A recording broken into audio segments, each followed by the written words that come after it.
Hello, movie lovers. Welcome to episode 3 of the Christmas Carol review. This is going to be our first official review. If you haven't caught the first two episodes, it's one that explains this entire process, and the second one that reviews The Man Who Invented Christmas, the new movie starring Dan Stevens about the writing of A Christmas Carol. So, today we're going to be talking about two movies, actually. Probably the only one, maybe another one that we're only going to go over two.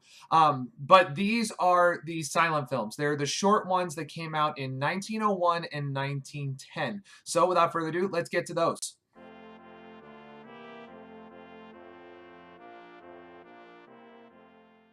Okay, now this first movie released in 1901, it's the first known film adaptation of A Christmas Carol. And I found it on YouTube. You can find it really easily to watch it all. And there was no sound at all. Somehow the music has disappeared and there's no version of it that actually has sound with it. So that automatically gave it a sort of disadvantage when it comes to our rating system because the music automatically has to get a 0 because there's nothing to grade there. But overall, it wasn't a bad first attempt at this.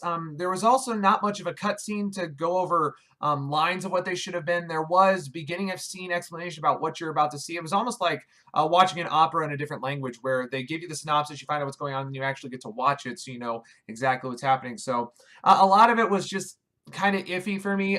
It was a great first adaptation, our first try, and obviously 1901, they're still trying to understand what movies are going on, how to do this process, the best way to do this process. So there's a lot of things that could have been done better, but for the time given, it was actually very well done. So first off, let's talk about Scrooge. Scrooge was played by Daniel Smith in this case, and I gave him a 2 out of 5 for true to the book.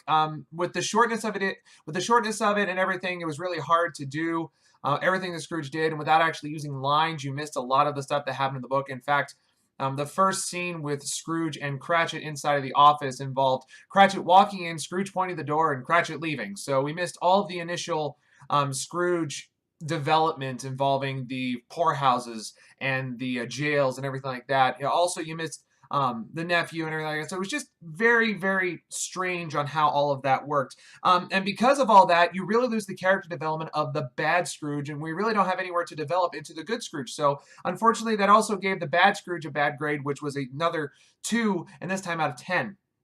Now, the good Scrooge, that really the development was there. You could see it. The actors were doing a great job. Obviously, this was the main movie-making ability at the time, so everybody knew exactly how the silent film was working. So you really got to see, especially in the facial features, the bad to the good Scrooge. But because, once again, there was no use of dialogue, there was no input of the dialogue onto the movie itself, it still lost a lot of what could have been. So once again, I gave it a 2 out of 5 on this one. And then just the transformation itself, it's kind of like, hey, I am Scrooge. I am still Scrooge, but there's really no change.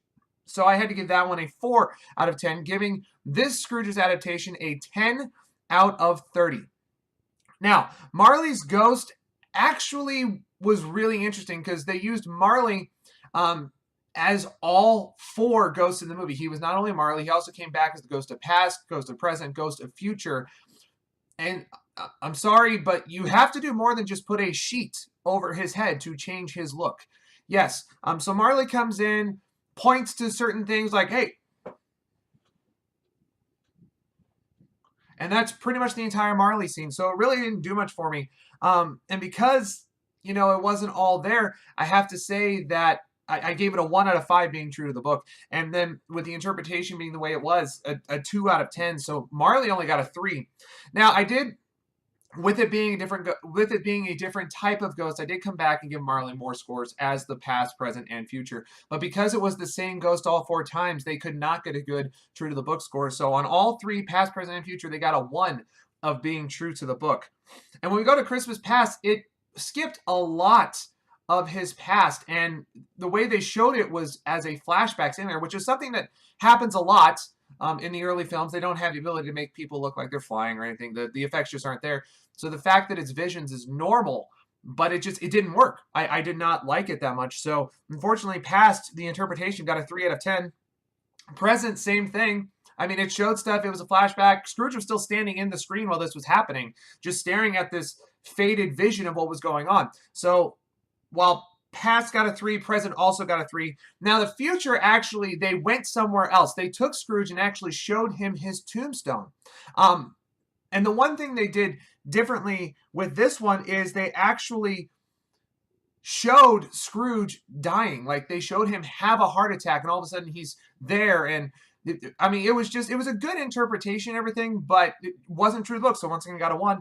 But the interpretation itself, I gave it a 5. Now, for a silent film, obviously the camera is very much stationary, and they're relying on the actors to do everything in this. So they got a 6 out of 10 on cinematography and costumes and makeup. It was very, very Victorian English, very well done on that one. Very just run of the mill Victorian English. So I gave that one also a 7 out of 10.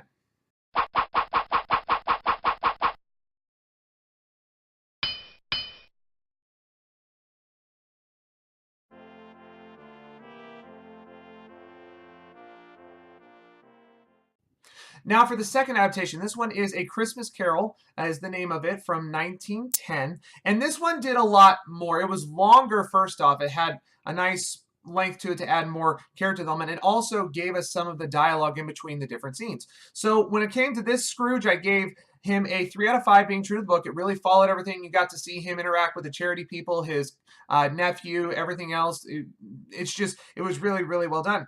Then when we got to Marley, he was there. He did everything he needed to. He really showed, he pointed to the clock 3 times saying, hey, it's going to come at this time, going to come this time, going to come this time. Really, really followed what it needed to.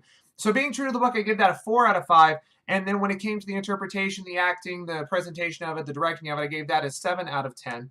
And then when it came to the Ghost of Christmas Past, it was really interesting how they worked it. It was one guy that came back as basically just the ghost of the Christmas spirits. And he then showed the past. He came back, showed the present, then came back and showed the future and everything. But what it did with those actually followed the book pretty well. So I gave the first one a 3 out of 5, and then the interpretation of it, just the costume, everything wasn't really. It was eh. I'm just gonna say it was eh. So I gave it a 4 out of 10, giving the Christmas Past a 7 out of 15 score. Christmas Present, same thing. It followed the book really, really well. It showed the 2 children that the humans have created, and then it showed everything else with that. But when it came to the actual storytelling, it missed a lot of what was going on. It showed Belle. It showed everything. I mean, it was there, but I just didn't like it. I'm sorry. I just didn't. So I give that a 4 out of 10. Then Christmas Future. I didn't like it at all. It was a ghostly bride that shows up and just kind of stood there while everything else happened. There was no pointing. There was no creepiness. There wasn't any jumping out of my skin. So I had to give that one a 1 out of 5. And then with the interpretation of everything that happened there, I had to give it a 3 out of 10. So really not my favorite in everything. However, when it comes to everything else, the cinematography, once again, the camera stayed put. And not only did it stay put for all 3 of the past, present, and future scenes. It didn't change anywhere. It was really, really just boring when it came down to it. So I had to give the cinematography a 4 out of 10. And then the costumes and makeup, once again, straightforward Victorian English. You really can't mess that up if you know what you're doing costume-wise. So that became a 7 out of 10. And once again, there was no sound, no music. The music was not there when I listened to it. So once again, I had to give a 0 out of 10.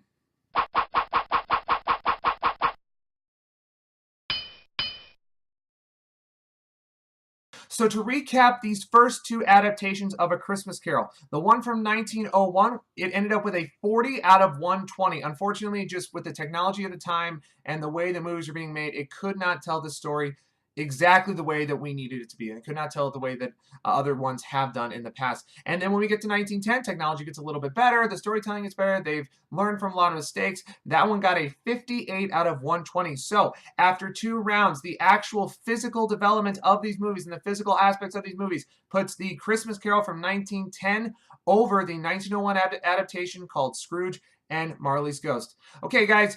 Coming up soon will be our 4th episode in this, where we go over the first Christmas Carol adaptation with sound. Okay, so make sure you look out for that. Thanks for watching, guys. God bless you all. And as always, that's a wrap.